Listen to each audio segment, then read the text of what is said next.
Kasado na investigasyon ng Kamara kaugnay sa mga palpak na flood control project. 15 kontratista na nasa listahan ni Pangulong Ferdinand R. Marcos Jr. kabilang sa iimbestigahan. Alamin ang detalye sa report ni Vel Custodio.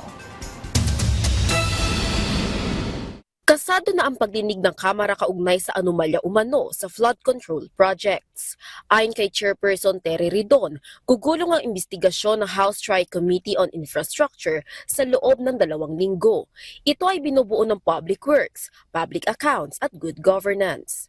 Kasama sa sisilipin ang 15 kontratista na nasa listahan ni Pangulong Ferdinand R. Marcos Jr. at sa mga undercapitalized firms. Iimbestigahan din sa pagdinig ang mga ghost projects. The moment na mapangalanan po ang isang kongresista at senador sa amin pong pagdinig, ipapasa po agad sa isang third-party probe. No? Kung sa executive po ito, sa DepEd po ito ibibigay. Kung mag-create ang Pangulo ng independent third-party, ibibigay po natin sa kanila para po ma-assuage ang concerns ng conflict of interest at para maipakita po sa mga kababayan po natin na wala po tayong pinagtatakpan po.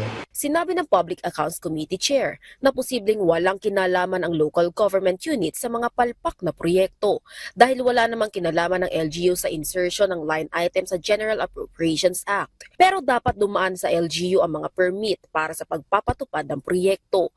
Isa rin sa mga pinaiimbestigahan ay ang kontrobersyal na mag-asawang Diskaya. Si Sara Diskaya at ang kanyang pamilya ang itinuturong nagmamay-ari ng Alpha and Omega General Contractor and Development Corporation at St. Timothy Construction Corporation. Masasama ko talaga sila sa hearing kasi kasama ko sila sa top 15 na mga kontratista. Yun yung una. Pangalawa, kasama din ho sila dun sa mga in-inspect ng Pangulo na iba't ibang locations. No? Sa Iloilo City, sinabi ho ng Iloilo City Mayor na it appears non-functioning. No? So yun yung una. Pangalawa, involved din po sila dun sa Bulacan inspection ng Pangulo. Ayon pa kay Ridon, pag-uusapan sa hearing ang inspeksyon ng Pangulo sa Cannon Road Rockshed sa Tuba, Benguet na madaling nasira dahil sa pananalasa ng mga bagyo noong nakaraang buwan.